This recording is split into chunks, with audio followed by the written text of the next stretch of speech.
maison avec leur outil de travail. S'ils ont un peu de chance, c'est l'outil de travail que vous leur avez donné.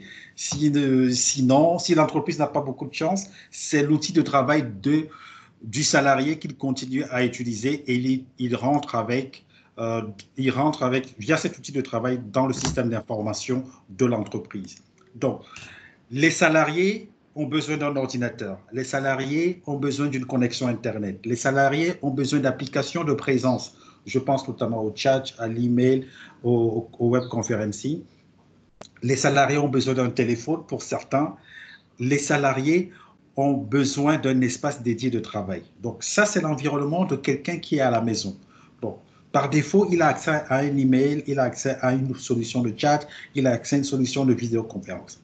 Maintenant, comment se fait l'accès au système d'information? D'accord? Les salariés exposent les appareils de l'entreprise à un certain nombre de risques parce qu'ils ne sont plus dans un environnement confiné, dans un environnement fermé, dans un environnement sécurisé qui est le lieu de travail. Donc, en tant que télétravailleurs que nous sommes aujourd'hui, nous avons un espace de travail dans notre domicile, mais nous avons aussi d'autres individus qui tournent autour. Est-ce que le salarié, quand il est chez lui, il continue à utiliser les bonnes règles de gestion en environnement d'entreprise? Est-ce que quand je me lève, je verrouille mon poste? Est-ce que le poste du travail que j'ai à la maison qui me permet d'avoir accès à mes emails, à mes fichiers, est en mode chiffrement complet? Est-ce que je me déconnecte du Wi-Fi lorsque je ne suis plus en train de travailler?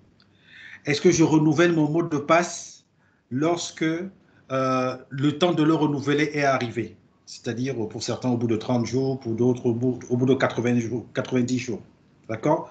Donc, ça, c'est l'environnement du travail du télétravailleur. Maintenant, l'environnement de travail du télétravailleur n'est pas seulement au niveau des outils collaboratifs de productivité et de communication unifiée.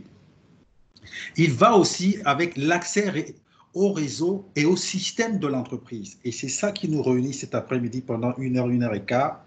C'est de dire comment est-ce qu'on établit une liaison entre le salarié et le réseau interne de l'organisation. D'accord? Donc, quand on est dans une banque, on sait qu'on a un VPN et ailleurs, on sait qu'on a des tokens, on a des gens qui ont des tokens. Il y a des gens qui sont en environnement un peu plus évolué comme nous autres, sans publicité aucune, c'est de dire, OK, nous, on n'a plus de VPN, mais j'ai accès à toutes les informations de mon entreprise. Parce que nous sommes dans un environnement qu'on appelle SDP. D'accord? Un périmètre de sécurité du réseau étendu. Nous avons Windows 10. Avec Windows 10, on n'a plus besoin de VPN, on a ce qu'on appelle le Direct Access. D'accord? Donc, c'est toutes ces choses-là entre comment je fais pour déployer un VPN rapidement, comment je fais pour étendre mon Fortinet à plusieurs personnes, comment je fais pour donner la main aux applications métiers, je suis une banque, comment je fais pour donner la main à Delta aux gens, quelles sont les sécurités, quelle est la gouvernance que je mets en place, d'accord? Quel est l'équilibre entre le coût de la mise en place de cette solution, la rapidité de sa mise en place et la gouvernance que je mets en place, sans oublier la formation que je mets à disposition des gens. Donc, c'est toutes ces choses qu'il faut avoir en tête lorsque vous allez écouter ce que Alphonse va partager avec nous tout de suite. Donc, je voulais juste repositionner ça en début pour dire l'accès à distance, c'est non seulement l'accès à un environnement de collaboration et productif pour les salariés, mais c'est aussi l'accès aux solutions métiers, ce que nous allons voir tout de suite. Mais comment est-ce qu'on le met en place? On a des VPN, on a des RDP, on a des terminal serveurs, on a les AnyDesk, on a plein de solutions. Il faut trouver l'équilibre entre ce que le coût de mise en place, la rapidité de mise en place, la gouvernance et même un niveau sécuritaire des différents produits que vous allez voir tout à l'heure. Donc, nous avons voulu partager avec vous un certain nombre de solutions, d'organisation, mais aussi de process de gouvernance autour de l'ouverture du système d'information vers l'extérieur, notamment vers les salariés, mais aussi vers les partenaires pour les gens qui sont dans un écosystème. Nous, à ST Digital, on est dans un environnement entièrement Microsoft, donc on a des Windows 10 pour tout le monde, on a de l'Office 365 E3 pour certains, E5 pour d'autres. Donc nous avons des fonctionnalités natives de travail en nomade, en mode nomade et mobile de Microsoft Windows 10, de Office 365, qui nous permettent d'avoir une continuité du système d'information sans établir, entre guillemets, des VPN ou mettre des tokens. Donc, Alphonse va vous présenter tous ces outils et je rappelle une règle que nous avons ces derniers temps dans nos webinaires, c'est de dire, vous avez une question, merci de la poser dans le chat. Nous avons des ingénieurs à disposition qui vont intervenir de temps en temps pour apporter des réponses à vos questionnements. Et nous allons prendre à la fin quelques questions de vive voix lorsque Alphonse aura terminé. Merci beaucoup d'être si nombreux à ce webinaire et je passe la parole à Alphonse. D'accord, merci beaucoup, si bien dit Joël, merci. Et c'était de remercier tous ceux qui ont pris cet engagement pour être ici avec nous. Donc, comme bien, Joël a si bien dit, je suis Alphonse Semba, ST Digital, dont je continue seulement la présentation. Et là, il y a un slogan que je viens de mettre devant votre écran, que les connexions à distance sont plus importantes que jamais à mesure que les lieux de travail deviennent plus distribués. Cependant, ces connexions sont devenues une cible commune pour les pirates. Oui, c'est vrai, la majorité des managers, des directeurs techniques, ont toujours tendance à demander comment je peux sécuriser mon réseau, pourquoi est-ce qu'on doit utiliser telle technologie et comment l'appliquer, pourquoi, comment choisir, quel type de technologie est plus approprié pour nous. Bon, d'accord, mais je veux aborder cet webinaire de façon proactive. Donc, si je dis proactive, parce que là, quand on voit déjà pirate, on a le sens d'avoir peur. Non, c'est de façon proactive, pas réactive.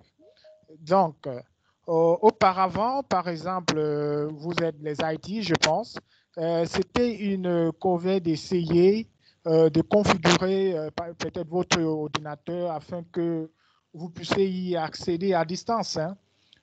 Cependant, alors que le monde se précipite aujourd'hui vers l'informatique mobile, comme Joël a si bien dit, dont la tâche est devenue beaucoup plus facile. Hein. Donc, par exemple, au cours du nouveau système d'exploitation de Windows 10, que je viens de mentionner, sont des outils faciles à utiliser.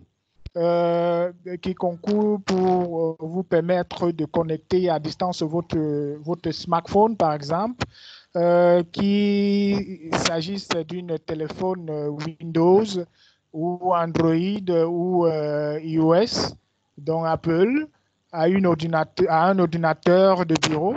Donc, les méthodes traditionnelles telles que les logiciels tiers sont également extrêmement utiles. Hein. Donc, même si vous dirigez une petite entreprise et souhaitez de connecter absolument étanche à plusieurs ordinateurs, des réseaux privés virtuels sont toujours la solution. Donc, c'est ça. Donc, en fait, la sécurité d'un environnement ne se limite pas, par exemple, à la sécurité des serveurs Windows hébergement, par exemple. Ne se limite pas, par exemple. Allô?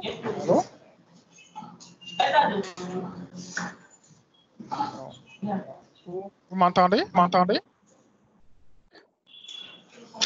Oui, on t'entend. Il y a M. Tossavi qui a son micro ouvert. D'accord. Bon, merci beaucoup. Comme je disais, on a tendance à penser, parce qu'on va parler de la sécurité, hein, parce que les outils que nous allons présenter ce soir, on a tendance à regarder est-ce qu'ils sont fiables, pourquoi choisir tel outil au lieu de l'autre. C'est pour cela que nous allons parler de la sécurité beaucoup, un peu plus. Donc, nous savons qu'aujourd'hui, les gens peuvent penser que la sécurité se limite au niveau des serveurs. Par exemple, non. Elle étend aussi à toutes les ressources d'informatique, utilisant les mécanismes d'authentification ou d'authentification. Ainsi, le hack d'un ordinateur, d'un serveur ou d'une application vers les services d'authentification qui peut, dans certains cas, mettre en péril la sécurité de tout notre environnement. Et c'est ça que nous devons prendre au sérieux. Donc, devant vous, vous avez deux questions que j'ai affichées. La première est de quel outil de bureau à distance vous convient le mieux et comment travailler à domicile en toute sécurité.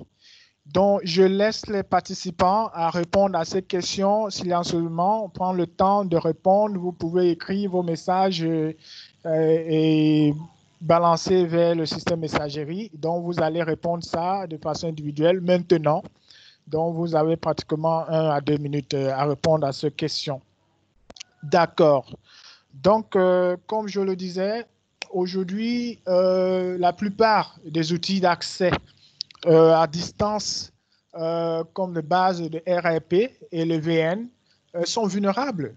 Là, c'est vrai. Le RAP, c'est le Remote Desktop Protocol, donc le protocole de Remote Desktop que beaucoup les entreprises comme des banques et d'autres grandes entreprises y utilisent. Nous allons parler aujourd'hui surtout les structures qui ont une architecture décisionnaire ou décentralisée, par exemple, avec les points de relais.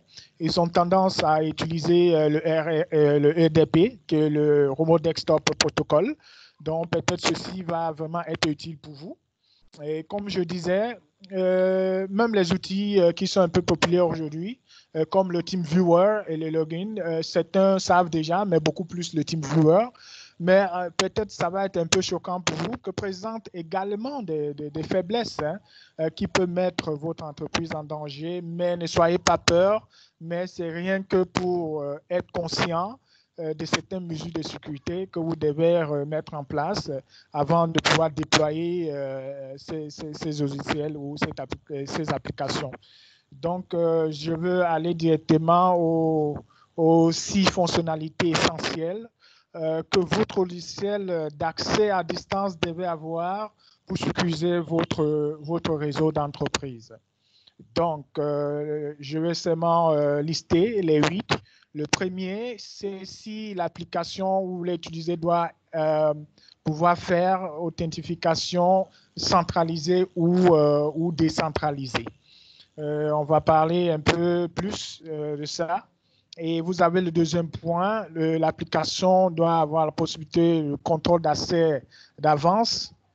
Troisième point, une liste blanche des applications. Et quatrième, donc, le groupe d'utilisateurs fermé et stockage de déploiement sécurisé. J'insiste très bien sur ce point. Et aussi l'utilisation sécurisée qui celui-ci parle de VPN, dont les différents types de VPN, c'est que nous allons voir après ce slide, qui est très important. Et nous avons une configuration et une intégration flexible. Et le septième, un tableau de bord centralisé et une journalisation robuste. Alors, voici les 8 points essentiels que nous devons toutefois chercher sur les applications que nous voulons utiliser en distance ou bien sur les applications de télétravail. Je prends un peu le recul derrière pour cet webinaire qui a été présenté par mes collègues Joël et Gaston et les autres. Et ils ont beaucoup parlé de Teams, l'outil Teams, qui aujourd'hui, si vous regardez très bien, démontre bien toutes ses qualités. Bon, pour ne pas rentrer en arrière, nous allons avancer. Donc, le tout premier outil que nous devons chercher dans toute sécurité dans nos entreprises, c'est le premier point qui est le close group, le close user group et le secure deployment, donc un groupe fermé d'utilisateurs. Et c'est ça qui est très important. Donc, la première fonctionnalité concerne la sécurité et nous devons nous assurer que les pirates n'ont pas d'accès. Si nous avons ça comme priorité, ainsi les criminels, nous savons très bien que les criminels filtrent aujourd'hui les ports pour normalement avoir accès à nos systèmes, et ceux qui entrent, ils essayent à utiliser les propres outils pour conserver ou voler les informations. Il y a quelques fois ou quelques temps, lorsque TeamViewer, par exemple, ou d'autres outils, disons même Windows Messenger, ceux qui ont connu le temps de Windows Messenger de Microsoft, à l'époque, on utilisait le Windows Messenger, à se connecter. Là, c'est la partie réseaux sociaux, mais nous revenons, vous allez voir le point de contact. A commencé, les escrocs où ils essayèrent souvent de prétendre d'être le représentant de ces sociétés-là, par exemple de TeamViewer, et ils vous appellent pour dire il veut vous assister pour voir si vous avez des problèmes ou vous avez lancé un ticket et blablabla. Il faut donner votre accès, votre code d'utilisateur pour voir. Le temps de réfléchir pour dire non, je n'ai pas lancé un call ou un ticket pour un problème quelconque. Vous allez peut-être penser que c'est votre collègue. En fait, c'est déjà ça. Tout ça, ils peuvent trouver. Donc, c'est déjà des choses que nous devons prendre conscience. Donc, un package de déploiement sécurisé est donc très bon et donc bon.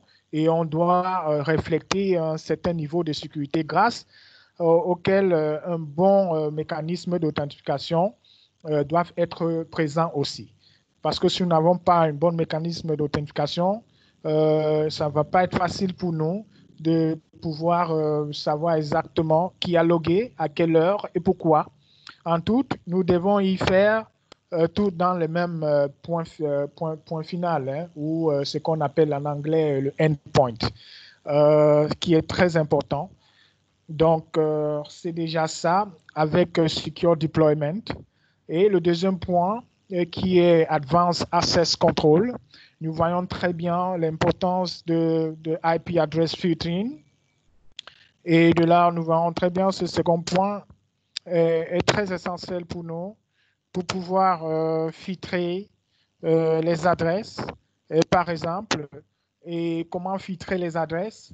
Vous voyez qu'aujourd'hui, on utilise certaines technologies, on a le cloud aujourd'hui, et beaucoup, Joël a dit quelque chose de le problème de collaboration au système informatique interne, donc ça veut dire les risques de sécurité de notre réseau en interne. Oui, c'est quelque chose que les entreprises doivent prendre au sérieux. Donc, on a aujourd'hui le cloud. On s'est dit, bon, avec le cloud, ça ne nous gêne pas, ce n'est pas une connexion interne. Non, faites attention. Il y a dans le cloud ce qu'on appelle le Customer Edge et ce qu'on appelle le Provider Edge. Et le Provider Edge, c'est ce que le Provider de Edge, le IBM, comme le IBM et le Microsoft Cloud, par exemple, Azure, eux, ils protègent celui-là. Ils protègent ce port, ce entrant. C'est ce qu'on appelle le Customer Edge. Mais le client a pour responsabilité de protéger le Customer Edge. Donc, le Client Edge, c'est qui vient parce que les données qui sont en cloud et qui doivent entrer normalement vers l'entreprise doivent être sécurisées. On doit prendre ces mesures sérieuses. Donc, cela, normalement, impacte le réseau qui est le réseau local. Ce que nous pouvons bien voir, le réseau local, qui est ça, le SQL Network, qui est celui-ci. Très important. Et l'accès à notre environnement est aussi très important. On se pose la question, comment accéder aux outils ou les applications à notre environnement. Mais il est très facile. Ceux qui ont fait le RDP, ils savent que bon, ils peuvent avoir le VPN ou le remote desktop et normalement on a accès à notre entreprise. Mais est-ce qu'on est protégé et sécurisé? De quelle façon que les users ont l'accès aux ressources de notre organisation? C'est ce que ST Digital s'intéresse beaucoup plus à ses clients. On doit vous amener à comprendre les best practices, tout ce qui concerne le RDP, dans le Remote Desktop Protocol. Donc, pour avoir aussi une date de contrôle, et les dates de contrôle aident beaucoup plus dans la synchronisation et qui peuvent aussi agir dans les logs. Souvent, vous avez des erreurs dans votre serveur, par exemple, ou mais vous cherchez, peut-être vous téléchargez les logs, vous vérifiez là où il y a des failles, mais vous ne voyez rien. Mais vous ne savez pas pourquoi vous ne trouvez rien, mais alors qu'il y a eu des erreurs. Mais bien sûr, mais avez-vous vérifié aussi la date de votre serveur, voir s'il synchronise? Oui, le serveur, il marche très bien. Mais vous voyez qu'il est déplacé. Quand il est déplacé, il y a une possibilité aussi là de perdre totalement aussi ces données de ces jours et les logs n'enregistrent pas, surtout quand il y a aussi une faille dans votre système. Donc, et aussi créer des groupes. On va parler de groupes fermés, strictement fermés, qui est très important. Et les rôles de user. Ah ouais. Et quand on parle de rôle de user, qui fait quoi, pourquoi et qui vous êtes est très important. Et c'est ça le rôle de user. La majorité a déjà ce best practice. Je ne vais pas prendre assez de temps pour parler de ça et limiter le nombre de le mot de passe dans les nombres d'authentification de mots de passe, qu'on va beaucoup discuter celui-ci dans l'authentification, parce que ça, le nombre de mots de passe, des attempts de mots de passe que vous allez avoir est à restricter. Si vous avez les applications et qui vous laissent l'opportunité ou la possibilité d'avoir accès sans contrôle et d'essayer les mots de passe plusieurs fois sans contrôle, mais là, vous devez faire très, très attention. Là, c'est le point, et cela nous amène au point de contrôle d'accès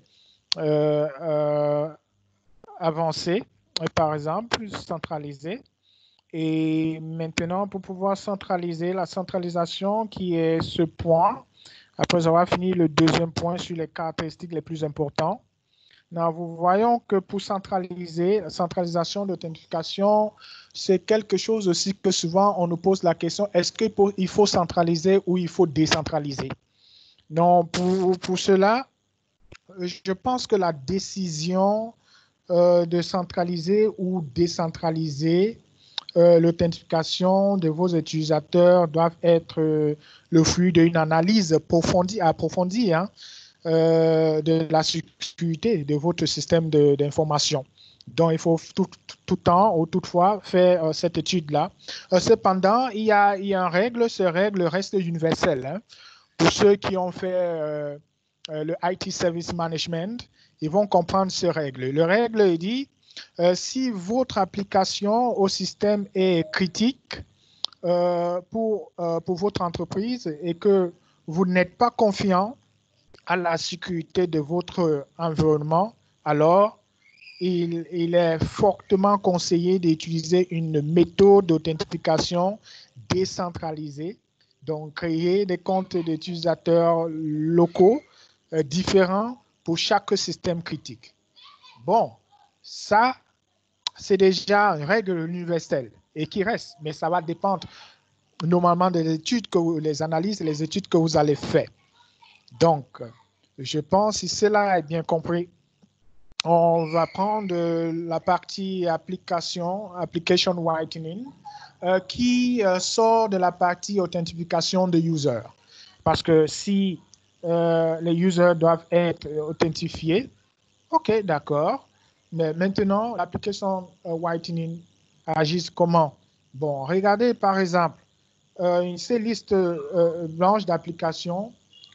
Quand vous avez un VPN, mais vous configurez le VPN, si quelqu'un doit avoir accès en externe et vous lui donnez l'accès, il a carrément accès à votre réseau interne.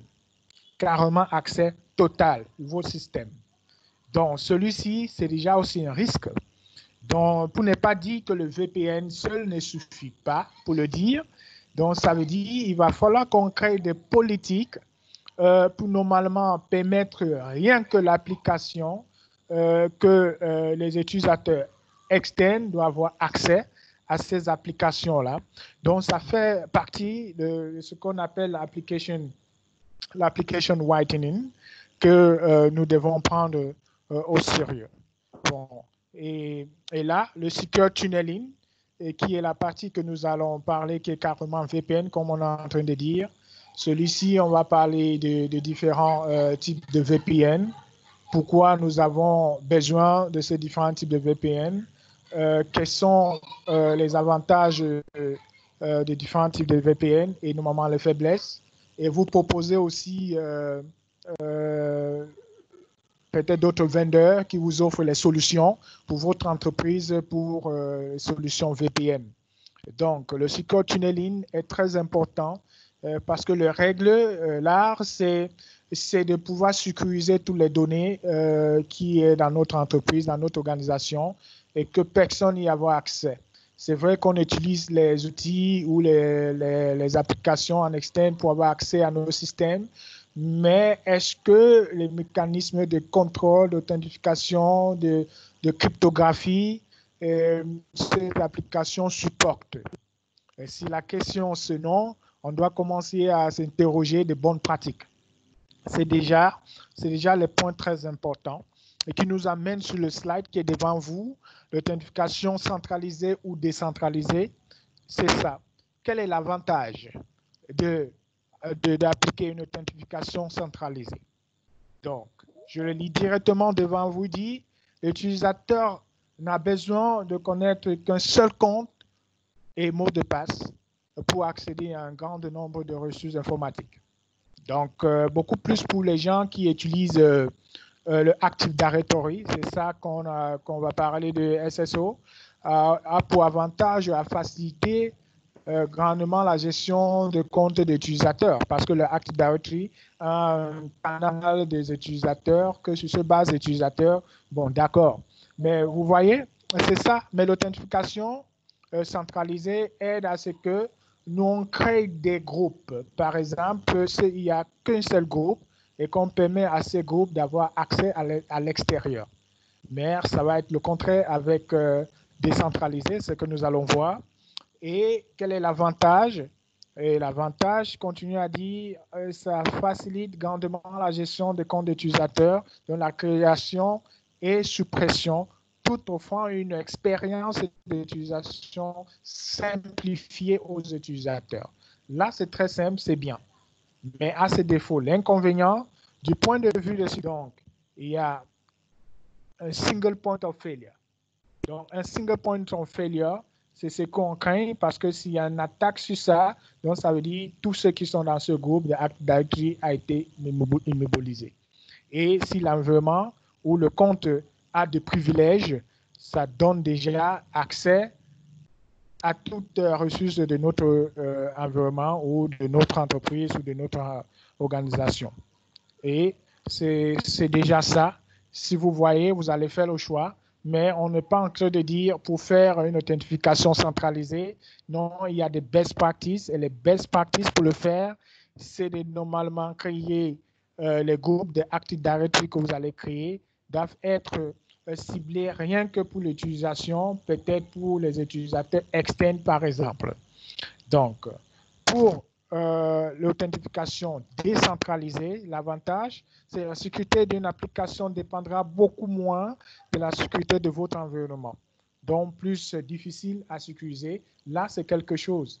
Mais ici, je vais parler un peu plus ici, parce qu'aujourd'hui, pour sécuriser nos systèmes ou utiliser les apps, on veut toujours la facilité, on veut vite faire, et on sait que la sécurité ajoute une couche, et ça ralentit un peu le process. Et cela énerve certaines personnes.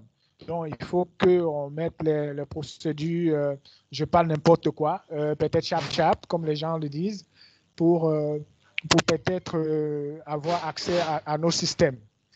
Donc, l'inconvénient, c'est que la création pour chaque utilisateur d'un compte local différent, sur chaque application et système, est complexifiée.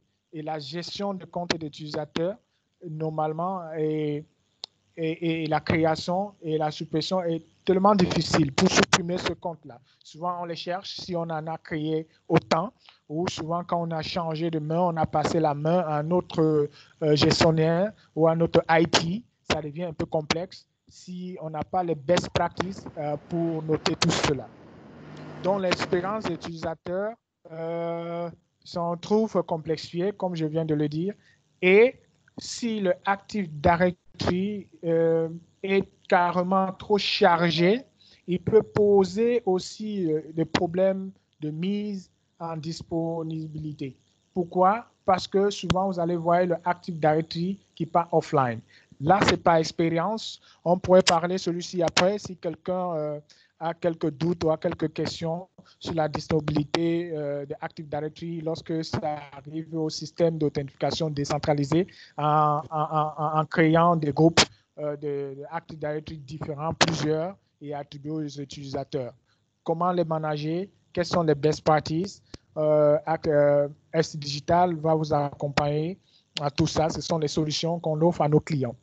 Donc, premièrement, on parle déjà d'authentification, mais on doit comprendre vraiment pourquoi l'authentification et le VPN qui fait partie de cette tunnalisation sécurisée et comment ça peut nous aider dans ça. L'authentification, par exemple, en utilisant un mot de passe et nom d'utilisateur, est-ce que ça suffit? Certains vont dire non, certains disent ceux qui ne savent pas, bon, d'accord. Mais il faut savoir que le VPN est très important. Et l'utilisateur d'un VPN permet aux utilisateurs ou aux 1 à 2 ordinateurs pour s'établir une connexion sécurisée, doivent normalement se faire de façon proactive. Quand je dis de façon proactive, de sorte qu'ils cherchent à envisager des failles qu'un pirate peut facilement les exploiter. C'est ce que je voulais dire sur ce slide. Donc, pour cela, nous avons une image qui nous montre, par exemple, un Remote Access Deployment, un scénario, par exemple, de ce que vous avez déjà, certains parmi vous dans vos entreprises, et certains ont peut-être une architecture décisionnaire déjà, avec les sites de repères, et carrément. Et souvent, vous avez déjà le VPN chez vous et vous utilisez le SSL VPN, par exemple. Mais pour utiliser le VPN SSL avec les agences qui doivent se connecter à l'externe, c'est déjà ce qu'on appelle le mobile client, donc normalement les utilisateurs mobiles. Donc, si les agences, ou vous pouvez prendre les agences qui ne sont pas mobiles, oui, ces agences sont mobiles. Parce qu'en réalité, la connexion est centralisée, mais sur l'optique de décentralisation, mais elle est centralisée. Donc, tous ceux qui se connectent en externe sont normalement les connexions mobiles. Donc, la connexion mobile ne veut pas dire c'est un utilisateur rien qui se connecte. Non, une entreprise peut toujours être dans le mode mobile. Donc, vous utilisez les adresses publiques pour se connecter via un VPN à votre core network, qui est ce que vous voyez déjà sur le tableau ici. On peut dire celui-ci, c'est un client, c'est un mobile client par exemple. Et là, vous avez le SSL. Donc maintenant, que le SSL, est-ce que le SSL est vraiment protégé? Oui, c'est protégé, c'est très bien. Mais est-ce que ça a les failles? Oui, ça a aussi les failles. Mais comment les protéger? Voilà, là, c'est les bonnes pratiques que nous devons mettre en place. C'est pour cela que si on comprend les clients basés sur SSL ou IPsec. Mais on sait déjà, avec ceux qui utilisent les IPv6, on sait que les IPv6 viennent déjà avec IPsec. Donc, ceux qui ont déjà le IPv6 ont déjà l'avantage de IPsec qui est déjà dans le système est bien crypté et qui est lié à IPsec. Là, c'est la cryptographie, pour ceux qui ont fait un peu la cryptographie. Et de là, pour ne pas parler de MD5, de ce qu'on appelle le MD5, qui fait un peu le cryptage de keychain, pour ceux qui connaissent déjà. Déjà, nous allons peut-être parler si vous avez l'intérêt de mieux comprendre la différence entre les deux. D'accord. Donc, c'est déjà ça avec le SSL qui est le Secret Layer. Donc, le protocole sera familier pour vous, comme vous le voyez. Et le cryptage utilise par des services pour les très petites entreprises aussi. Le SSL est idéal car le VPN est configuré via un navigateur Internet. Bon, c'est déjà ce qui se passe. C'est pour cela qu'il est aussi possible avec le SSL d'utiliser peut-être des mécanismes comme le brute force. Pour ceux qui sont habitués, vont comprendre le brute force sur le SSL peut carrément le mettre en danger. Donc, quelles sont les bonnes pratiques pour utiliser le SSL VPN? Maintenant, je veux dire, ça va dépendre aussi beaucoup des partenaires que nous utilisons. Est-ce que c'est Cisco? Est-ce que c'est Fortinet que nous utilisons? Mais je vais vous proposer une solution avec Fortinet parce qu'ils ont une très bonne solution pour le SSL VPN qu'ils ont mis en place qui est très simple, mais le système de cryptographie est très bien, très fort pour vous. Donc, les différents types de VPN qu'on vient, on a aussi le deuxième cas qui est le OpenVPN. On a parlé de SSL VPN, on a le OpenVPN et le PPTP. Pour ceux qui configurent les serveurs Windows, quand vous configurez peut-être vos VPN sur les serveurs Windows, peut-être vous configurez le PPTP, par exemple, un point-to-point tunneling qui normalement prend en charge normalement le système Windows. Et normalement, ce système, on doit normalement appliquer, par exemple, le certificat derrière tout ça.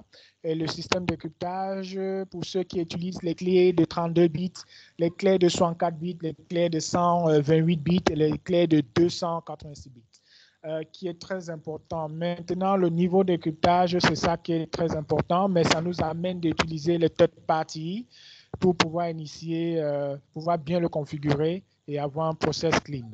Dans le OpenVPN, qui normalement, pour dire, la majorité utilise, qui ne coûte pas grand-chose, par exemple, qui est basé sur un code SSL, qui est aussi open source. Mais, comme vous voyez, son nom indique que le code peut être vu et potentiellement peut être piraté.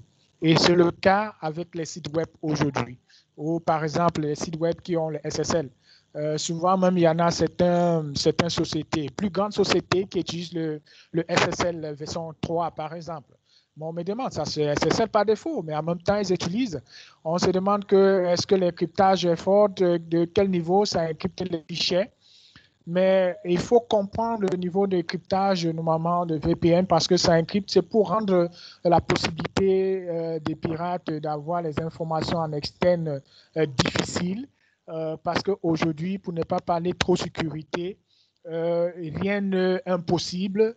Mais on peut rendre les choses difficiles pour ceux qui veulent forcément avoir accès.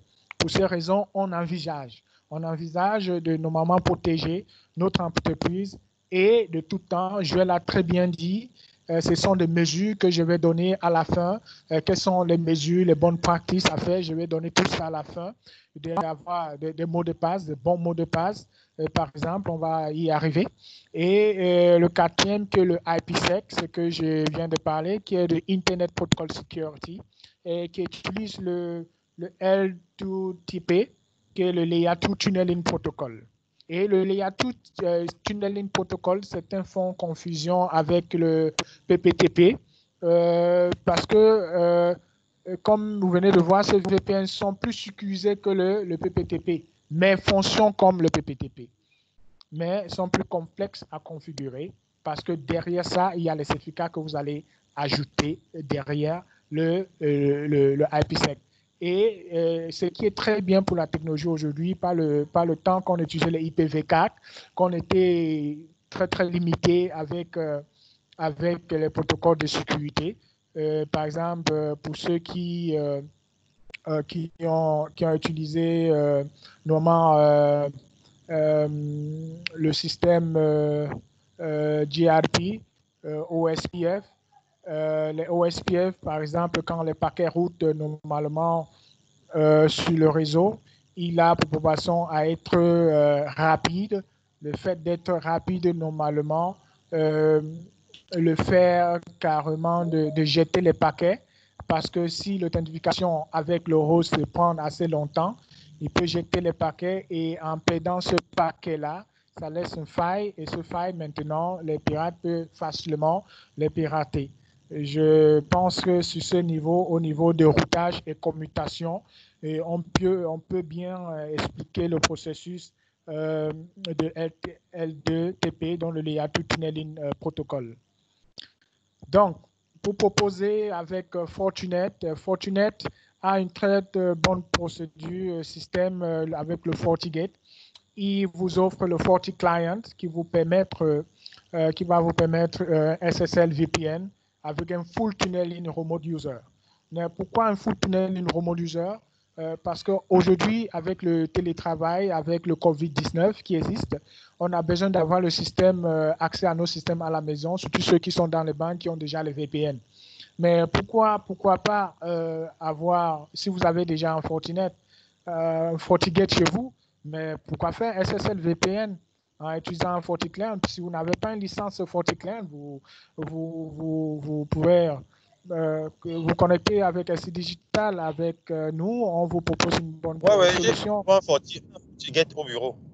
PAD. Pardon? Oui, vous avez demandé si certains participants ont des Fortinet. Oui. Oui, je me présente, Dimitri Anja, du porte-nom de Douala. Je signalais que nous, on a FortiGate au bureau. D'accord. Et là, le FortiGate vous donne la possibilité de configurer un FortiClient pour ceux qui vont avoir accès à la maison, certains ressources à la maison, surtout ceux qui utilisent le Windows Desktop. Avec le Windows Desktop, le best practice, vous faites un VPN avec votre VPN à partir de la maison, mais il va falloir configurer les politiques liées à ça pour pouvoir permettre rien que l'application que les utilisateurs externes doivent avoir chez eux ou vos collègues pour avoir accès chez eux. Au lieu d'utiliser d'autres outils, avec SSL VPN de FortiClient qui est lié avec votre FortiGate, vous pouvez bien configurer. C'est une bonne solution qui est là. Je peux partager avec vous si après, si vous avez les inquiétudes, on pourra bien parler. SC Digital est là pour ça. C'est pour cela qu'on vous propose ce bon pratique-là.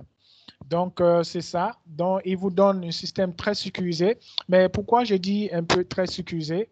La configuration est très simple parce qu'avec votre FortiClient, il fait le monitoring de paquets et en même temps, il applique une politique par défaut qui exige à que les configurations ou les applications qui doivent être accédées peut-être d'ici à l'extérieur doivent avoir l'accès, l'autorisation de l'accès. Sinon, étant à l'extérieur avec le nom d'utilisateur, mot de passe de votre VPN, il va toujours rejeter l'accès à ces applications-là. Il va demander l'autorisation même s'il n'est pas configuré. Donc, c'est déjà quelque chose qui est très bien et avec Fortinet et que j'ai beaucoup aimé parce que j'ai travaillé avec le Cisco VPN système plus de temps, le 4800 série. J'ai travaillé avec, même en utilisant aussi le pare-feu FortiGate, qui carrément, on a aussi travaillé avec, mais c'est très bien. Mais ce que j'ai aimé avec FortiGate, c'est que cette fonctionnalité par défaut et la possibilité d'utiliser un white cloud de FortiGate, de pouvoir enregistrer les logs par défaut et les items sont rejetés automatiquement. Et ce qui est très, très, très, très bien. Donc, avec ça, on tombe sur l'accès à distance à nos bureaux et on sait qu'on a plusieurs outils aujourd'hui et qu'on utilise. J'ai mentionné quelques déjà avec les Teams Viewer que certains utilisent. Et comment est-ce qu'on peut accéder aux différentes applications sur notre bureau? C'est la question qu'on se pose tout le temps. On voit que les applications de bureau à distance sont largement disponibles. et généralement les nombreuses fonctionnalités différentes que nous avons. Et certains permettent à un utilisateur d'accéder à l'ordinateur et d'autres, les utilisateurs, lorsqu'ils utilisent et de les contrôler à distance. Et c'est que Microsoft, je pense Microsoft le fait avec le Remote Desktop Service, mais cela, il va falloir avoir un serveur d'Active Directory pour l'accès. On a aussi le Chrome Service qu'on va vous montrer dans quelques minutes, le service Chrome qui fait la même chose. On a Teams, on a AnyDesk qu'on peut utiliser pour avoir accès à nos bureaux à distance. Et on va essayer de comparer un peu ces applications parce qu'aujourd'hui, on connaît déjà pourquoi nous devons utiliser les applications type de ce que nous utilisons tout le temps. Et la raison, c'est que ces logiciels de bureau à distance ont tendance d'être associés à l'administration à distance.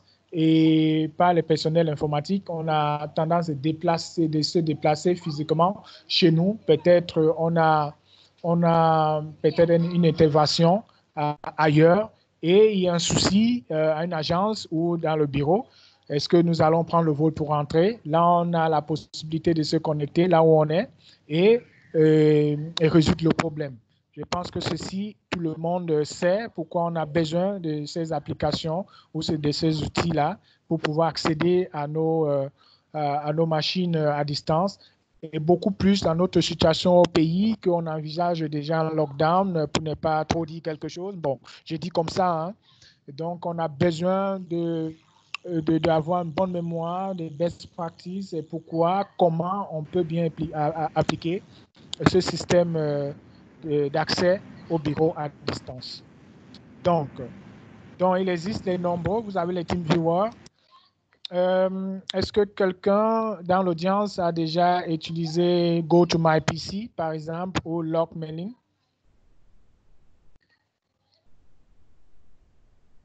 Est-ce qu'il y a quelqu'un dans l'audience qui a déjà utilisé GoToMyPC ou LogMailing? Allô? Allô? Oui, bonjour. Bonjour. Oui, Dimitri. Encore. D'accord. Dimitri, alors on a utilisé LogMeIn. D'accord. Oui, LogMeIn, il y a la version gratuite. D'accord, l'installation gratuite. Et c'est exactement, vous avez utilisé l'installation gratuite et vous voyez que c'est déjà ça. Avec TeamViewer, il y a aussi l'installation gratuite. Avec AnyDesk, il y a la partie gratuité aussi qui est là. Il y a appareil A16.2, il y en a déjà 0.4 aujourd'hui. Il y a une partie gratuite et Google Chrome Remote Desktop qui est carrément gratuit. Et maintenant, ce qui est très bien, c'est que ce que j'aime avec les IT d'aujourd'hui, c'est qu'ils aiment la facilité. Donc, version gratuite et ils ont l'accès. Est-ce que savez-vous que vous mettez en danger votre société quand vous utilisez les versions gratuites?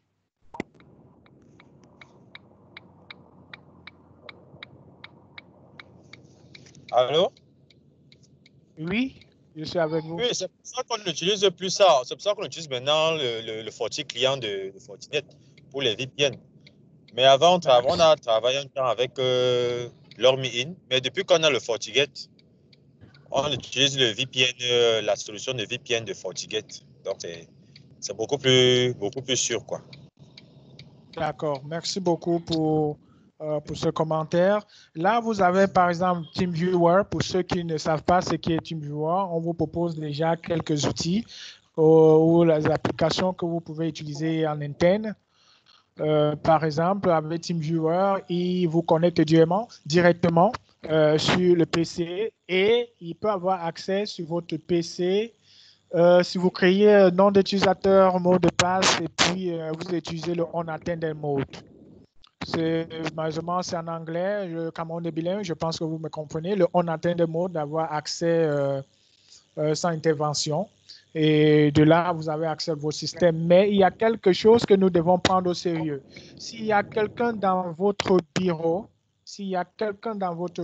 au moment que vous êtes active, normalement, c'est là où ça crée problème parce que cette personne peut aussi avoir accès à votre bureau. là, c'est déjà quelque chose à prendre au sérieux. Donc maintenant, quelles sont les best practices à mettre en place avant d'utiliser ces outils-là? Bon, ce sont des mesures que je vais lister à la fin de ce webinaire. Donc ceci, on connaît déjà. Là, on a notre ID. Et ce que j'ai écrit comme petit détail ici, un produit avec de nombreuses fonctionnalités, comme nous voyons. Donc, par exemple, le TeamViewer a un assistant spontané, pas besoin d'utiliser quoi que ce soit à côté du client, par exemple, une supervision d'accès à 24, je peux dire 24 sur 7 aux ordinateurs de serveur à distance et accès à distance, accéder à ces applications et fichiers partout tout le temps. Donc, on a le bureau à domicile, accès à son ordinateur et le bureau depuis chez soi. Et ça supporte aussi l'étendue du système d'exploitation d'anciens. Ça fait déjà ce qui est très bien aussi avec TeamViewer. Et ce que je vais ajouter, c'est, comme je dis, ce cours est proactif, n'est pas réactif. C'est le best practice ici, c'est vous pouvez toujours utiliser TeamViewer, mais pour ceux qui ont déjà le VPN, par exemple, donc il faut que le TeamViewer court derrière le VPN.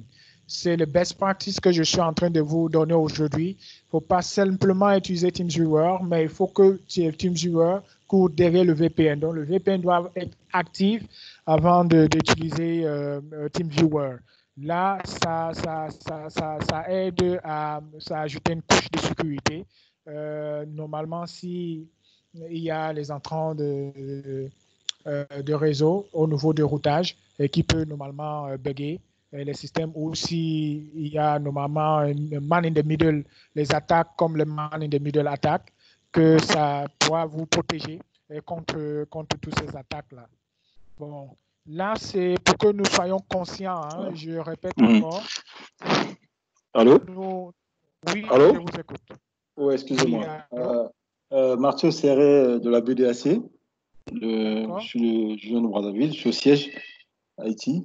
Oui, je voulais intervenir un peu sur ce que vous venez de dire concernant l'utilisation de TeamViewer via le VPN. Parce que, bon, je me posais la question par rapport au VPN. Parce que quand on met en place le VPN, par exemple, nous, on a mis en place, on a déployé les Connect. D'accord. Au niveau de notre réseau. Et donc, il y a une fonctionnalité qui sépare, qui fait le split entre les flux Internet et les flux, on va dire, internes. D'accord. Via le réseau local. Donc, du coup, je me pose la question, quand vous dites qu'il faut activer le VPN, parce que dans mon esprit, le TeamViewer, si on le met en place, on passe par le réseau Internet. Oui. Comment faire pour que ce flux-là ne passe pas par le réseau Internet, du coup, soit, on va dire, vulnérable aux attaques man in the middle, comme vous avez dit, et que plutôt qu'on le redirige vers un flux sécurisé, quoi. Bon, la première chose pour répondre à ça, je ne m'intéresse pas au flow que vous venez de dire, je m'intéresse carrément au système, dont la déontologie, normalement les caractéristiques normalement de VPN. Qu'est-ce que le VPN d'abord? On a parlé de tunneling par exemple, donc ça crée carrément, je vais dire de façon comme ça, comme un layman, même un vendeur au marché central peut savoir. Le VPN, c'est comme une voiture blindée que vous marchez au centre. Vous savez très bien qu'il y a des voleurs, mais vous utilisez une voiture blindée pour pouvoir passer. Mais le VPN utilise l'Internet. Donc, c'est ce qu'il faut savoir parce que lui, il vous protège dans ce marché-là pour que les pirates ne parviennent pas à avoir accès. Même s'ils vous voient, mais pour avoir accès va être vraiment difficile. Là, c'est au cas où vous êtes vraiment ciblé. Je vais être clair. Donc, carrément, si vous voulez avoir accès à distance et TeamViewer étant une application, n'a rien à faire avec ce flou que vous dites, preuve au contraire, que vous me prouvez au contraire, mais vous les données, les flous devaient passer par le VPN et ça ne doit pas causer problème. Donc, ça veut dire qu'en ce moment-là, on ne fait pas la séparation de flux. Parce que l'idée, c'est quoi? C'est que l'utilisateur, il est chez lui, il a son accès Internet privé. Et donc, en même temps, il navigue sur Internet. Et en même temps, il accède aux applications de l'entreprise via le tunneling. Voilà, exactement. Bon, maintenant, la question qui se pose, c'est le flux du TeamViewer là. Comment on fait pour le sécuriser et qu'il ne soit pas, soit pas objet des attaques, quoi. Allô? Allô? Oui. Allô? Bonjour. Bonjour. Ouais, Blaise, AOGC. Pour sa préoccupation, si je peux ajouter, Internet n'est juste qu'un moyen pour que sa connexion, son VPN fonctionne. C'est-à-dire, sans Internet, même s'il a les outils, il ne peut pas se connecter à son réseau. Donc, il faut forcément passer par Internet. C'est pour ça qu'on met tunnel. Internet n'est qu'une passe. Ça permet d'utiliser une application installée sur ta machine. Et s'il y a des authentifications derrière, ton application utilisée à la maison pourra se connecter au réseau une fois que tu as mis en place un outil. Et parmi ces outils, il y a TeamViewer. Ouais, bon, je ne sais pas si on se fait comprendre parce que je connais très bien le fonctionnement, mais ma question, c'est-à-dire... Et séparer les... Voilà, aujourd'hui... Pardon, j'ai du mal à vous suivre parce qu'il y a 3 personnes qui parlent en même temps. Est-ce que vous pouvez être organisé? Oui. Moi, c'est pour ça que je vais laisser le frère répondre. Le AOGC, là, avant que je réagisse. D'accord. Non, allez. Voilà. Donc, c'est-à-dire, ma préoccupation, c'est celle-là. La personne accède il est chez lui, il a son Internet privé, son accès Internet privé. Et on a un accès VPN, par exemple, de type AnyConnect. Nous, c'est ce que nous, on a mis en place. Maintenant, AnyConnect, il a une fonctionnalité qui permet de séparer le flux. Ils appellent ça le split tunnel. Séparer le flux Internet du flux, on va dire, réseau local. D'accord. C'est-à-dire, la personne peut naviguer, aller sur Internet, et donc, du coup, utiliser TeamViewer, qui passe par le réseau Internet, pour accéder au bureau à distance. Et en même temps, il peut accéder au réseau local via la partie sécurisée du tunnel, qui passe bien entendu par Internet, mais c'est un tunnel, un flux sécurisé. Alors, la question que je me posais, c'est dans le cas où on doit utiliser TeamViewer et pour gérer la problématique de sécurité des flux TeamViewer, est-ce qu'on se dit, on est plutôt on passe par un Internet, l'accès Internet de l'entreprise. À ce moment-là, on n'utilise pas l'accès Internet privé. Voilà, donc, vous voyez un peu votre question. J'ai compris j'ai bien suivi votre question. Attends, je réponds celui-ci et puis on essaye d'avancer. J'ai bien compris, vous utilisez AnyConnect et ça, c'est un protocole VPN client. C'est le protocole VPN client de Cisco. Si j'ai bien compris, c'est le AnyConnect, non? Voilà, c'est un protocole VPN client de Cisco. Et quand vous utilisez le AnyConnect, pour ce que je connais, pour le client, mais il faut savoir que dans votre réseau interne, vous avez un VPN d'entreprise qui normalement doivent être synchronisés avec votre AnyConnect pour permettre normalement accès à AnyConnect client. Bon, pour ce qui y a comme des best practices, parce que c'est par exemple comme quand il y a des flous sur les ports. Et les flous sur le port, et il y a des différents ports qui sont ouverts. Qu'est-ce qu'on fait? On peut utiliser peut-être les VPN clients. Par exemple, il y a plusieurs VPN clients. Hein, et ces VPN clients essayent d'échapper normalement au port standard et avoir accès à un autre port de liaison qui va normalement avoir les flux de ce parti. Donc, c'est pour cela que pour le best practice, pour les flux, il va falloir que sur votre réseau interne, carrément, sur AnyConnect, le VPN client, vous puissiez carrément lier le service de certification. Parce que si c'est AnyConnect que vous utilisez, dans votre corps network de votre entreprise. Donc, carrément, il va falloir maintenant faire l'authentification sur les deux types ou les utilisateurs qui doivent être synchronisés. Mais maintenant, ça pose problème aussi avec AnyConnect. Je ne peux pas partager ça ici parce que c'est un peu plus technique. J'ai discuté ça avec un collègue, ça fait pratiquement 1 an quelque chose. Mais là, peut-être avec certaines difficultés de AnyConnect de se synchroniser avec notre VPN. Et là, c'était le problème. Donc, le problème de flou ne se pose pas là. Le problème de flou ne se pose pas là. Là, peut-être on peut mieux parler sur les best practices avec AnyConnect. Sinon, pour ne pas prendre assez de temps pour vous répondre, on peut avancer. OK. On en reparlera. D'accord. Allô? D'accord. On va avancer. Il y avait une autre question? Oui, c'est M. Tossavi de l'OADA. Bon, je vais revenir sur le point du monsieur de BEAC, je crois. Et je crois l'inquiétude, sa question, BDAC, voilà. Sa question est venue d'un de vos propos.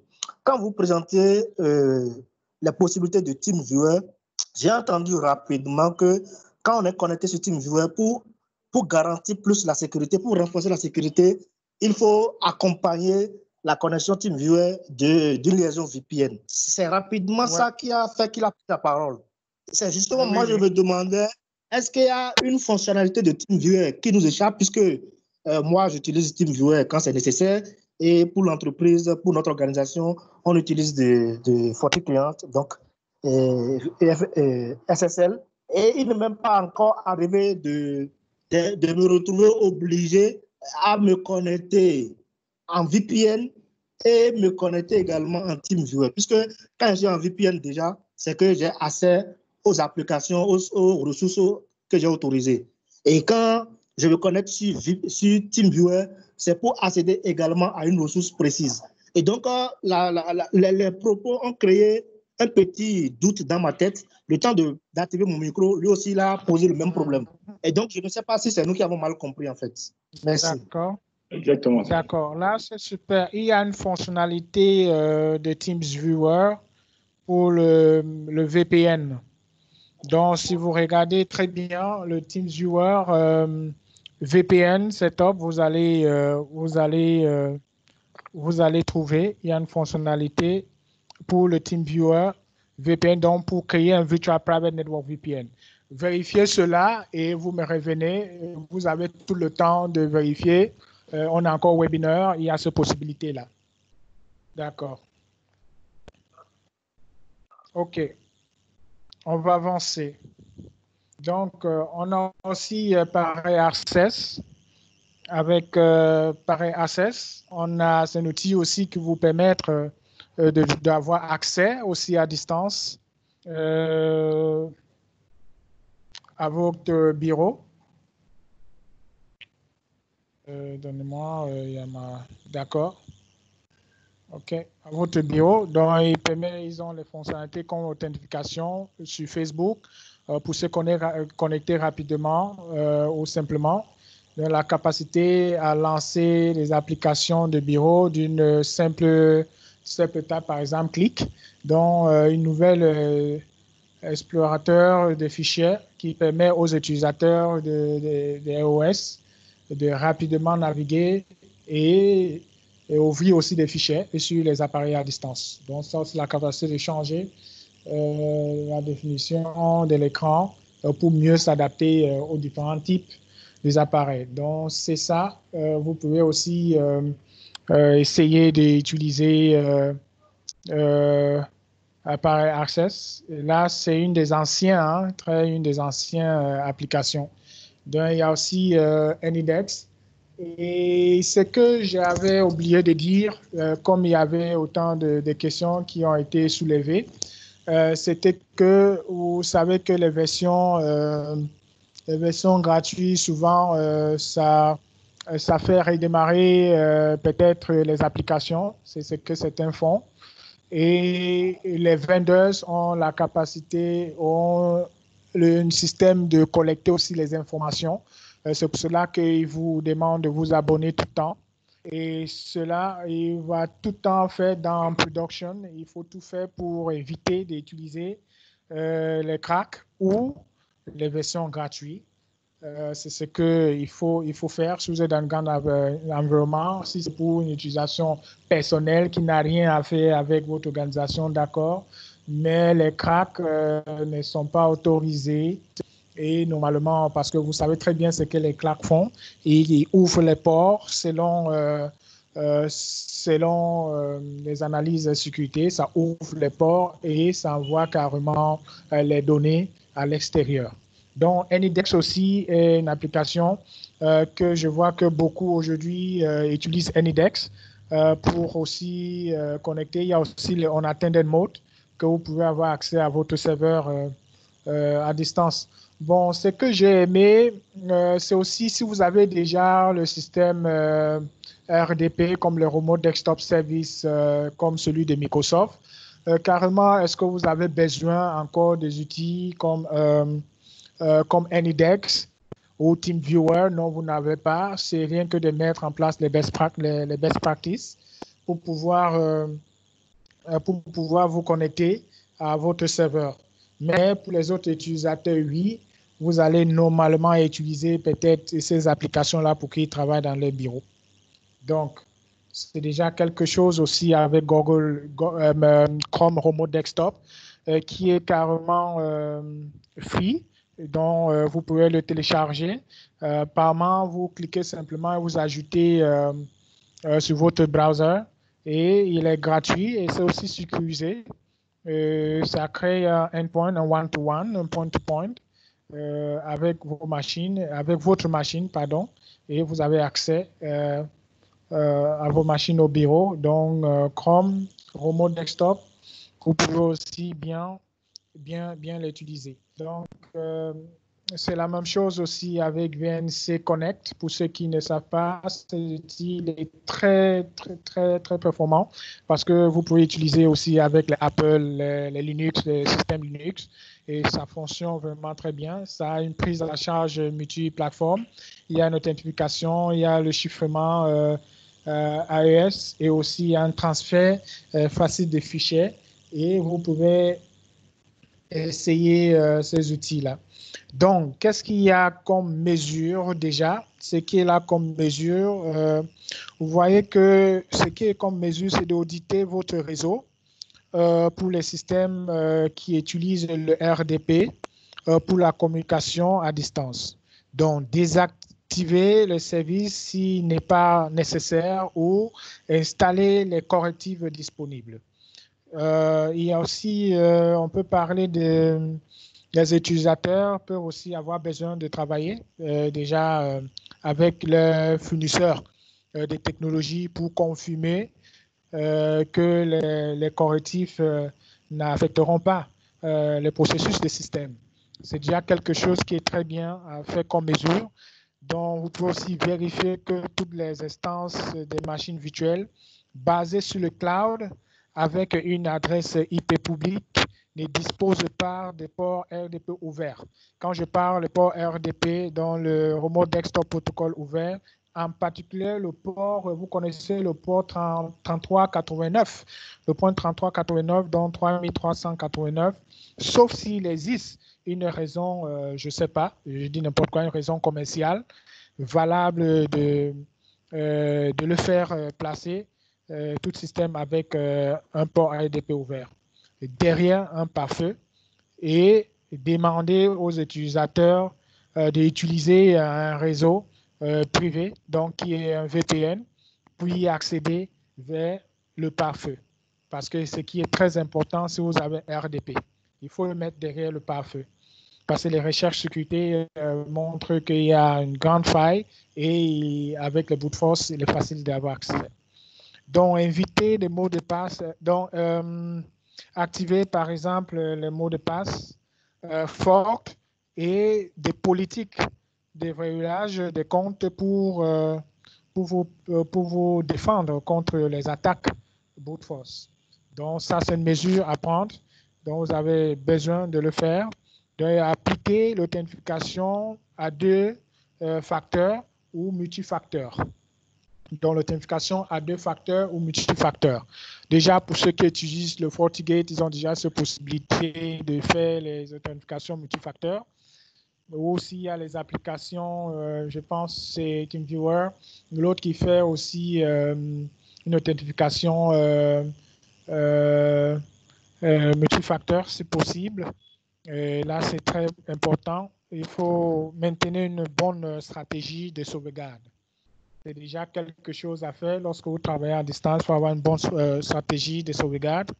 Et il faut activer la journalisation et assurez-vous que les mécanismes de journalisation capturent les connexions de RDP, conservent les journaux pendant au moins, je peux dire 80 jours, 90 jours, et consulter les règlements pour détecter les tentatives d'intrusion, ce qui est très important.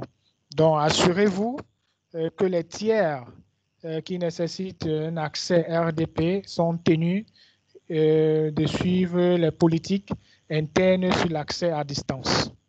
Et il faut minimiser l'exploitation du réseau pour tous les appareils du système de contrôle lorsque cela est possible. Les périphériques critiques ne doivent pas avoir le RDP activé. Notez-le très bien.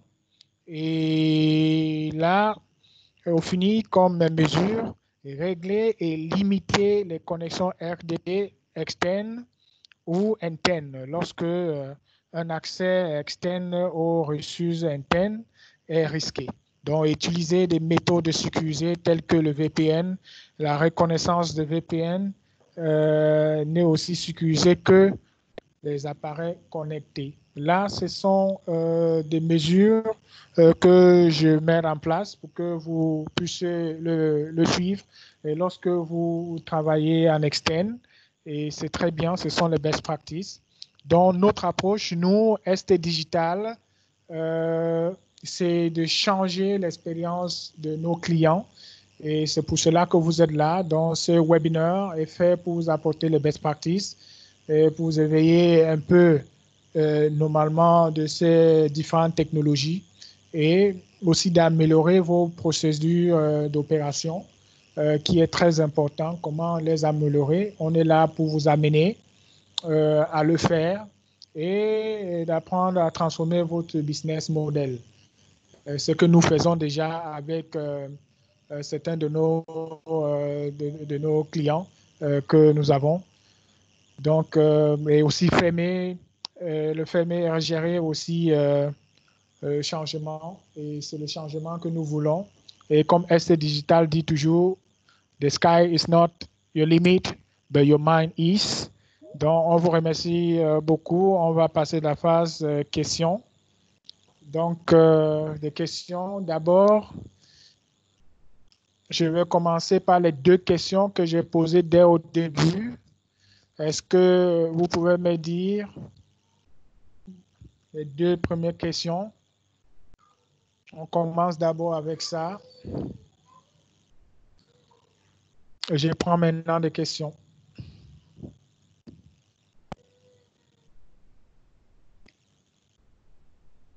Allô?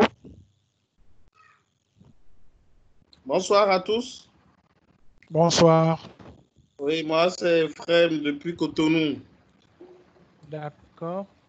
Alors, les solutions de connexion, on utilise souvent un VPN SSL. Il y a aussi WatchGuard qui est très bon. Vous avez parlé surtout de FortiGate, mais il ne faut pas oublier qu'il y a d'autres acteurs aussi qui font de bonnes choses.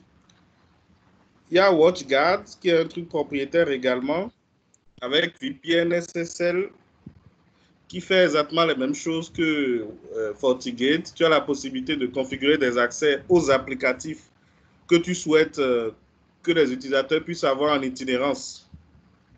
Donc, c'est ça que nous utilisons actuellement. Il n'est pas mal également. Maintenant, concernant TeamViewer et certains accès. Nous, on utilise un VNC. On utilise VNC. OK. Pour pouvoir se connecter à distance sur certains postes quand le besoin se fait sentir. Donc, le gars, il est hors du bureau, il a un souci pour régler son problème. On a un VNC, on a acquis une licence dans le temps qu'on continue d'utiliser et c'est ça qui nous permet de nous connecter sur les postes de ceux qui sont en itinérance, en fait. Bon, c'est vrai que la sécurité n'est pas garantie à 100%, mais au moins, on sait que on arrive à gérer, en fait. D'accord. OK. Merci beaucoup. C'était l'apport que je voulais ajouter. D'accord. Pour vous dire, on n'a que cité quelques technologies parce que si on veut mettre toutes les technologies du monde, on a dit quelques. C'est pour cela, lorsque j'ai cité, j'ai dit quelques technologies. Déjà, c'est pour amener nos clients à savoir qu'ils peuvent travailler à la maison, mais de façon sécurisée. Voilà, de façon sécurisée, on essaye de pour qu'ils prennent conscience de dire, OK, bon, d'accord, on doit travailler en distance, mais on doit prendre certaines précautions, certaines mesures pour sécuriser aussi nos données. Quel outil est peut-être approprié? Si vous cherchez les outils, si vous étiez là dès au début, j'ai présenté le slide et j'ai dit carrément, voici les 8 caractéristiques que vous devez chercher sur une application ou que vous voulez utiliser. Voilà. Ce n'est pas dire utiliser rien que ce que j'ai montré. Non, mais si vous avez d'autres solutions qui respectent déjà ces caractéristiques-là, bon, d'accord, ça va, il n'y a pas de souci. OK. Voilà. Super. Il y a une autre question? D'accord, merci. Il y a une question?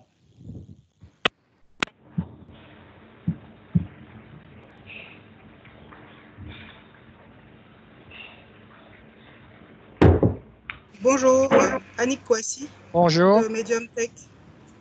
D'accord. Je voudrais savoir, vous avez fait référence au niveau des outils pour l'accès à distance de Teams.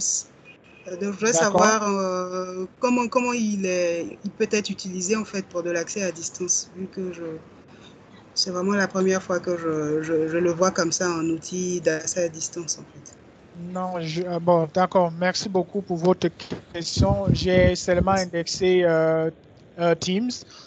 J'ai seulement indexé Teams que par rapport au télétravail parce que mon collègue Joël a parlé. Donc, je lui ai dit, par exemple, Teams, par exemple, vous donne la possibilité de partager votre bureau. Déjà, pour partager votre bureau, si vous êtes en call, c'est déjà une manière de travailler en distance. Donc, c'est déjà ça. Si vous partagez votre bureau, comme je suis en train de le faire maintenant, je suis en train d'utiliser Teams pour ce séminaire. Je partage mon bureau et vous êtes à distance, vous me suivez normalement. Donc, c'est à cet état que je parlais de niveau de télétravail, mais par de prendre la main de votre système à distance. Ce n'est pas dans ce cas. C'est bon, c'est compris. Parce que ça me semblait assez flou quand même pour cette approche-là. Merci. OK, merci beaucoup. Allô, bonsoir. Allô, bonsoir. Oui, je voulais aussi ajouter ce que par rapport à ce que vous venez de dire, Teams, hormis le fait de présenter le bureau, on peut aussi avoir la possibilité de prendre la main à distance. Donc, la personne peut nous donner le contrôle de son ordinateur et effectuer certaines tâches. Oui, là, c'est possible, exactement. La personne, quand de conférence, par exemple, j'ai pris la main à mon collègue quand il présentait et finalement aussi, j'ai laissé la main. Là, c'est possible. On est en train de parler sur des connexions de bureau. Par exemple, vous avez votre machine dans votre bureau et il n'y a personne là-bas et vous voulez vous connecter. C'est pour cela qu'on a présenté TeamViewer. On a parlé on atteint des modes. Voilà, mais si c'est pour le télétravail ou le télécommuting, voilà, Teams est super, il fait la collaboration et de messagerie et tout ça et de façon très sécurisée. Merci beaucoup pour votre input. Bonjour. Allô? Allô? Oui, je vous écoute. Allô? Vous êtes en ligne, madame? Non, c'est pas madame, c'est Christian. Oh, d'accord, Christian. Je m'excuse. Non, il n'y a pas de souci. Enfin, c'est Christian du CPC. Allô? Pardon? Allô? Oui, j'ai dit c'est Christian du CPC. D'accord, question. Voilà. Alors, moi, j'ai 2 ou 3 questions. Première question, j'avoue que j'ai Office 365, le E1, le plan E1, et pendant la configuration qui a été faite par le prestataire, nous avons soulevé le domaine temporaire que donne Microsoft, le On Microsoft. Ma première préoccupation, c'est comment faire de sorte que je puisse mapper ce domaine à mon domaine actuel. Ça, c'est un. De 2, si je dois vous solliciter pour nous aider à utiliser Teams pendant ce temps de confinement-là, je peux avoir, si vous voulez, en offre ou bien maintenant même le délai, si possible. Vous pouvez repréciser votre question, pardon, j'ai eu un flou. Si je peux avoir ça maintenant ou en offre le délai pour l'implémentation de Teams dans ma structure, parce que j'ai le plan E1, si je Christophe, oui, c'est la CPC de Côte d'Ivoire? C'est ça. Oui, je vais demander à Alphonse qui est Nbo, qui est notre territory manager, de prendre la tâche avec vous en off. D'accord, oui, je vais l'appeler tout à l'heure. D'accord, merci. D'accord, merci beaucoup. Il y a d'autres questions? On va prendre deux Allô? questions encore, oui. Oui, moi c'est Fatima, j'appelle de la BTCI au Togo. Au début de votre présentation, vous avez dit on verra d'ici la fin du webinaire comment les gens qui travaillent au niveau des banques peuvent prendre la main sur les applications métiers, notamment Amplitude. Et je pense que jusqu'à la fin de la présentation, je n'ai pas vu cet aspect de télétravail, comment on prend la main sur Amplitude, avec quel outil. Si vous pouvez me préciser, merci. Bon, d'accord. Votre nom, pardon? Atima. Allô? D'accord, Atima. Bon, ce qu'on a dit, c'était pas de faire un live démo de ces outils-là, mais c'est pour vous montrer les outils qui est possible d'utiliser pour avoir accès à nos machines à distance. Je veux préciser, il y a des clients qui disent « je veux avoir accès à ma machine au bureau ». Pas qu'il veut travailler avec ses collègues, non, il veut avoir accès à sa machine au bureau. Et là, on vous propose certains outils que vous pouvez utiliser comme TeamViewer pour avoir accès à votre machine au bureau. Maintenant, si vous voulez savoir comment utiliser ces outils-là, si vous voulez un accompagnement, bon, nous, on est là pour vous accompagner. Maintenant, derrière, tu peux nous contacter ou laisser votre numéro. Là, on vous contacte comment appliquer, on vous fait les live démos de cette technologie-là. Et si c'est bon, d'accord, on avance. C'était pour vous présenter des solutions et pour montrer aussi comment les failles, les possibilités aussi d'intrusion dans votre réseau et pour que vous preniez conscience de tout ça. C'est bon, Fatima? Madame Fatima de BTCI, notre consultant Georges va revenir vers vous pour échanger avec vous sur la spécificité de prise en main que vous souhaitez au niveau de la banque. Donc, Georges Senoua, qui est au Togo actuellement, il va revenir vers vous de manière spécifique. Parfait. Merci. D'accord. Allô? Bon, d'accord. Allô? Allô? Oui, avant que vous posiez votre question, il va falloir que je précise aussi à Madame Fatima que on a proposé des solutions de banque aujourd'hui parce que toute banque utilise les VPN. Quelles sont les best practices que vous pouvez utiliser si vous n'avez pas déjà? C'est pour cela que j'ai donné le slide de FortiGate avec FortiClient qui propose une solution de banque où vous pouvez avoir des clients mobiles qui utilisent le VPN interne à externe et pour travailler normalement de votre core système. Donc, comme je viens de le dire, si vous avez certaines spécificités, un de nos collègues va être avec vous pour bien les noter. Bon, d'accord. Dernière question. Oui, allô, bonsoir. Bonsoir. Oui, je suis Armand Tangue, affilié First Bank Congo démocratique. D'accord. Alors, je vous remercie déjà pour cette initiative et la présentation qui m'a semblé magistrale. C'est votre domaine, c'est moi. Voilà. Mais la question il y a une question qui me taraude l'esprit, parce que c'est sûr que je reviendrai vers vous. Mais ST Digital, j'ai déjà eu quelques contacts, oui, pour la solution Teams. Mais ce qui nous préoccupe aujourd'hui, c'est OK, on a la solution à distance. Est-ce que, je pose la question pour tout le monde peut-être, est-ce qu'on ne travaillerait pas aussi sur les postes qui doivent se connecter à distance, sur la sécurité des PC? Je vois dans certains films, ça nous ne le faisons pas encore chez nous, dans certains films, la sécurité commence sur le laptop de l'utilisateur, c'est-à-dire c'est pas sur toutes les machines, même s'il a les paramètres d'authentification qui pourraient se connecter. Est-ce que ce n'est pas une difficulté pour nous aussi quand on a les banques? Est-ce qu'il y a des contraintes autour des propositions que vous pourriez nous faire pour permettre à une panoplie d'utilisateurs distants comme ça de se connecter en toute sécurité? Bon, pour répondre à votre question, si je l'ai bien compris, c'est pour cela que j'ai parlé de mécanismes d'authentification, d'utiliser peut-être de two-way authentication ou les multifacteurs. Les systèmes de multifacteurs, veut dire, ce sont des politiques dont déjà je n'étais pas en train de vous dire exactement parce que je ne connais pas les solutions que vous avez déployées chez vous. Donc, je vous dis déjà les best practices, peut-être avoir les systèmes d'authentification, les multifacteurs qui doivent exister, qui sont des couches supplémentaires. En fait, il faut savoir pour avoir les couches supplémentaires pour votre sécurité.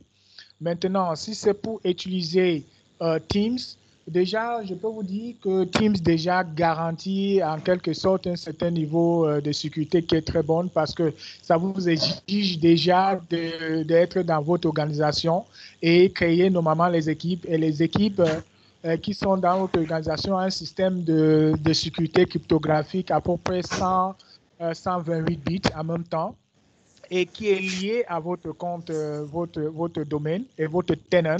Et votre tenant est bien connu. Donc, si vous devez normalement utiliser le compte qui n'est pas dédié à votre organisation, carrément, vous êtes considéré comme un guest, comme un utilisateur externe qui ne peut pas impacter vraiment votre organisation en interne. Maintenant, la sécurisation de vos machines, donc de vos... Tiens, tu fais quoi là-bas? Ouais, juste que je ne veux plus te voir aux toilettes, tu dors. Il y a le micro de quelqu'un qui est ouvert. Non, c'est bon, je l'ai coupé. Je voudrais juste compléter tes réponses, Alphonse. Je pense que la préoccupation était de dire est-ce qu'il ne faudrait pas travailler sur les postes de clients, qui se connectent en remote à l'infrastructure du système d'information. C'est bien ça. C'est bien ça le sens de la... Là, c'est très bien parce que je n'avais pas focalisé ce webinaire sur sécurité carrément. Là, il faut savoir, on a parlé des outils pour travailler à distance, mais les postes de travail des utilisateurs, il y a des politiques. Rassurez-vous, il y a des politiques que vous devez mettre en place. Peut-être on pourrait parler après pour des solutions peut-être dédiées qui va vous convenir, par exemple. OK. On y reviendra. Effectivement, merci. Merci pour, je ne sais pas celui qui a recadré. Allô? Oui, allô? Oui, allô? Merci pour la précision à la fin, parce que c'était effectivement ça la préoccupation. Oui, allô, je voulais compléter, c'est Gaston, ST Digital. Je pense qu'il y a certains qui connaissent déjà. Je voudrais dire à Armand, par rapport à ta préoccupation, qu'effectivement, il y a... En fait, quand on aborde la sécurité, il n'y a jamais une solution pour régler tous les problèmes, quoi. La sécurité est toujours multicouche, effectivement. Ce soir, on parlait de l'accès distant. Voilà. Donc, on est probablement sur les périmètres, en fait, sur la problématique du périmètre. On sécurise le périmètre, comment on entre dans votre entreprise et comment on en sort. Et effectivement, si c'est un sujet qui vous intéresse, on peut proposer maintenant d'accès, n'est-ce pas, nos prochaines présentations de la sécurité sur, n'est-ce pas, le poste de travail. Il y a des solutions pour ça, notamment dans la couche Office 365. Il y a des solutions qui marchent très bien et qui sont orientées vers le poste de travail. Donc, c'est ce que je voulais dire. Effectivement, il faut la sécurité, il faut l'appliquer à chaque couche du système d'information. Au poste de travail, le réseau, les serveurs, ainsi de suite. Donc, c'est un sujet sur lequel on pourra revenir dans nos prochains webinaires. Il n'y a pas de souci. Il y a des moi, je suis pressé, hein, donc je crois que je vais vous contacter avant qu'on y aille. OK. OK, merci. Nous sommes disponibles. Hein. Les adresses à ST Digital sont très, très faciles à retenir. C'est prénom@st.digital. Donc, pour Joël, c'est joël@st.digital. J'ai parlé en début du poste de travail rapidement en parlant de Direct Access sur Windows 10. Donc, c'est les nouvelles générations de Remote Access qui ont pris les best practices sur le périmétrique, le best practice sur le réseau, mais le best practice aussi sur la disponibilité que nous avons aujourd'hui avec les réseaux étendus, le cloud, la 4G, ainsi de suite. Donc, le Direct Access, c'est la nouvelle génération de Remote Access couplée avec les serveurs Windows 2016-2019, transparent, always on, comme on dit toujours, et bidirectionnel. C'est pour ça que nous, à ST Digital, par exemple, on n'a pas de VPN, on est en mode Direct Access. Donc, le VPN, c'est l'utilisateur qui l'initie, c'est manuel, d'accord? Alors que le Direct Access, c'est l'ordinateur. Donc, vous pouvez contrôler un ordinateur qui entre dans votre réseau, qu'il ait une configuration ou pas, qu'il ait une modification de configuration en cours ou qu'il y a un état qui ne vous semble pas bien, vous pouvez l'arrêter. Donc, c'est des choses, effectivement, on pourra peut-être programmer ça dans les prochaines webinaires et les prochaines semaines qui viennent. Donc, je voudrais remercier tout le monde, remercier Alphonse pour sa présentation. Il y a eu beaucoup d'échanges, beaucoup de questions. Gaston parlait tout à l'heure de ST Digital, de Office 365. Donc, pour ceux qui sont connectés sur le blog, on a publié un article aujourd'hui une compilation de liens autour du Remote Access en environnement Office 365, mais aussi Windows 10. Donc, vous avez du Windows Intune, du SCCM, du RDP nouvelle génération. Quelles sont les différences? Quels sont les conseils pour les RSSI, s'il y en a dans la salle, dans cette période-ci? Qu'est-ce qu'il faut regarder? Qu'est-ce qu'il faut faire? Il y a des conseils sur la gouvernance et l'information et la communication. C'est très important, la communication, parce que les gens se sont retrouvés du jour au lendemain en environnement de télétravail. On ne les a pas préparés à ça, on leur donne les outils, donc il faut qu'on les accompagne. Il y a des éléments de communication qu'il faut faire, qu'il faut passer. Nous sommes disponibles pour vous accompagner et pour différentes questions. Vous allez recevoir un formulaire de satisfaction, je vous serai gré de le remplir. Et vendredi, nous avons un autre webinaire qui va parler cette fois-ci des outils, des périphériques, donc des ordinateurs, des tablettes, des téléphones. Comment est-ce qu'on les manage pour qu'ils aient accès au système d'information dans un environnement Microsoft avec Windows AD, SCCM et Intune. Et ce sera présenté par M. Emmanuel Maud. Donc, ce sera à la même heure, même canal. Merci Alphonse, merci à tout le monde. Je vous souhaite une bonne fin d'après-midi et à vendredi. Merci, au revoir. Merci.